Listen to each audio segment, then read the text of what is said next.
Всем привет! Сегодня я расскажу об одной из самых распространенных болезней Peugeot 605, а именно причины возможные попадания воды в багажник. Эта болезнь не обошла и мой автомобиль, значит, я разобрался в этом вопросе, и для этого вам, возможно, придется снимать бампер задний. Я его снимал, этот задний бампер, для того, чтобы разобраться, откуда попала у меня вода. Но это я выложу отдельным видео, а сейчас посмотрим, какие все же могут быть причины попадания воды в багажник. Наступила осень, пошли дожди и появилась вода в моем багажнике. Как только пройдет ливень, утеплитель мокрый и полный багажник воды с левой стороны. Какая причина появления воды? Я буду разбираться и записывать это на видео. Летом как бы тоже вода появлялась, дожди меньше, воды меньше. Думал, может, через уплотнительную резинку в фаре попадает. Разобрал, посмотрел, фару поджал, вода все равно появляется. Есть у меня пару версий, откуда здесь попалась вода. Обратимся к нашему донору. Здесь наглядно можно найти места, где вероятнее всего попадает вода нам в багажник. Самым первым делом надо проверить, не подтекает ли вода через уплотнительную резинку на фонаре. Вот эта уплотнительная резина, она примыкает к корпусу и зажимается вот этими гайками. На самом фонаре шпильки.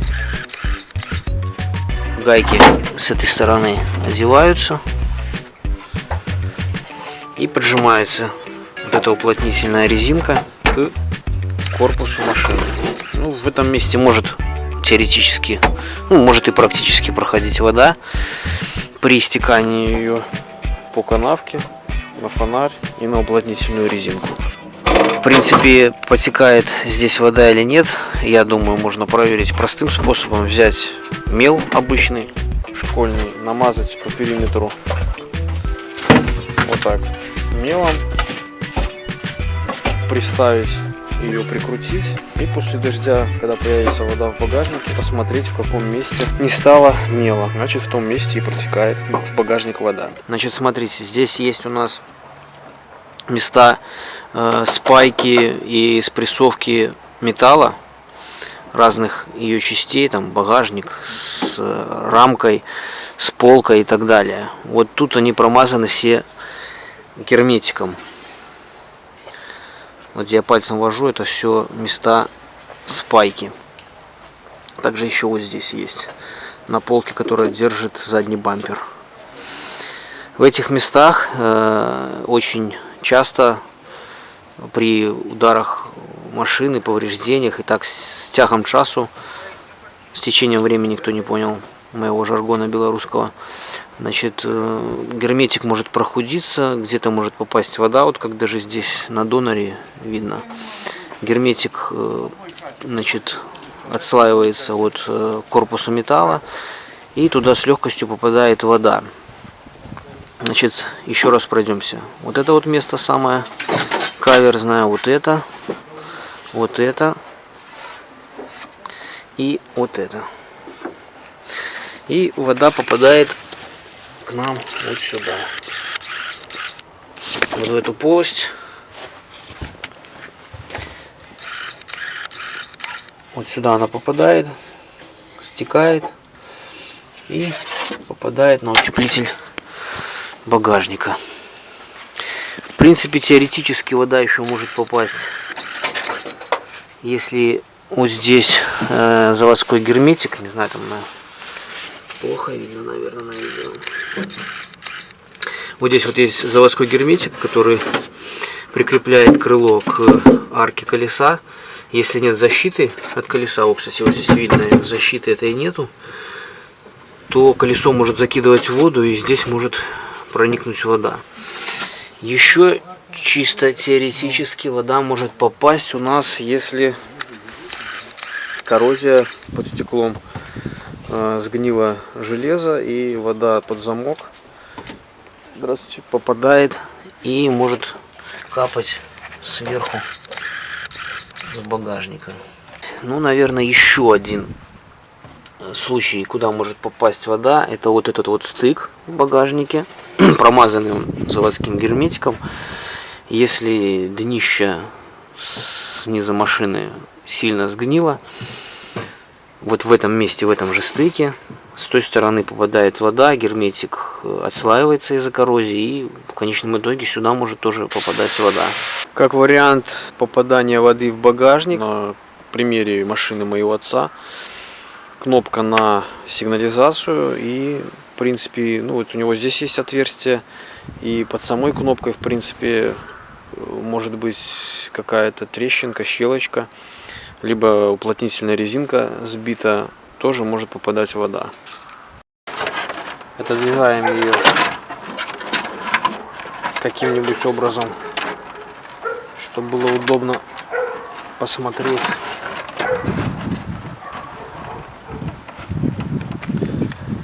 Берем фонарик, у меня вот такой,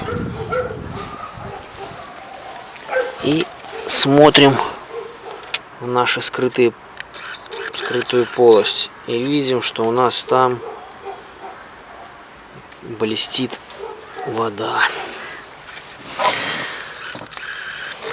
Предположение о том, что вода попадает через трещины, подтверждается.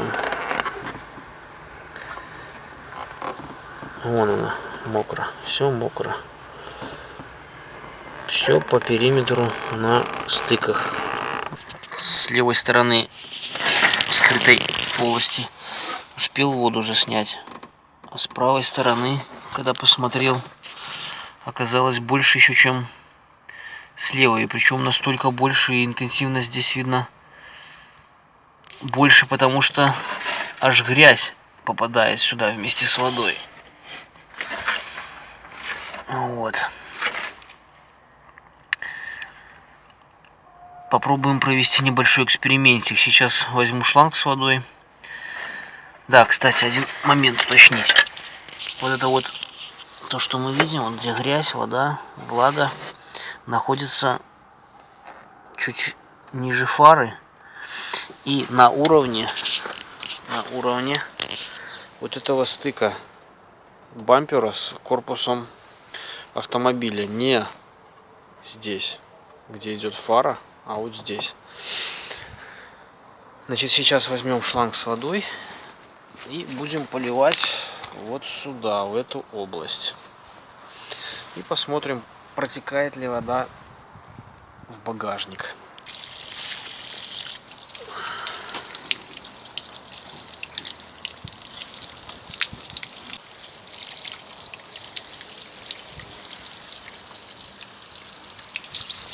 Пойдем посмотрим, появилось новое что-нибудь в салоне. Да, действительно, новая вода появилась. На видео, наверное, плохо видно. Она свежая и течет из этой вот полости, трещинки. Вот и нашлась наша дырка. Возможно, это вся вода по всей этой полости вниз просто скатывалась в эту сторону и стекала здесь.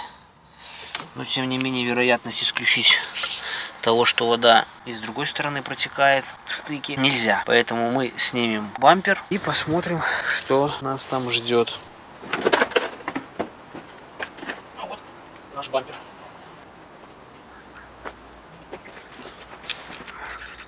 Так, а где у меня течь? Где у меня течь? Наверное, вот в этом месте вон трещинка.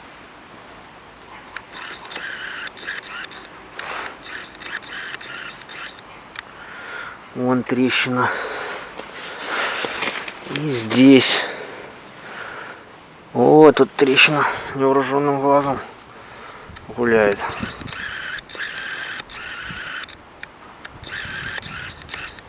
Вон она.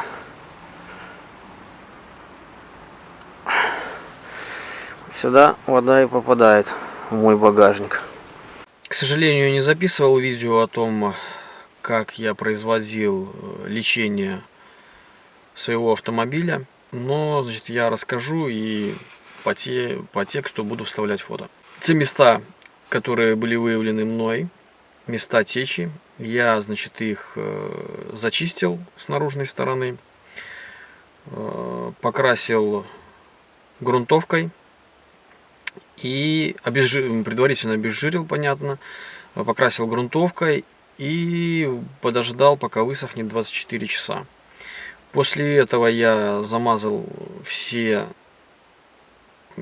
трещины, обработал это все кузовным герметиком, как с внешней стороны, так и с внутренней.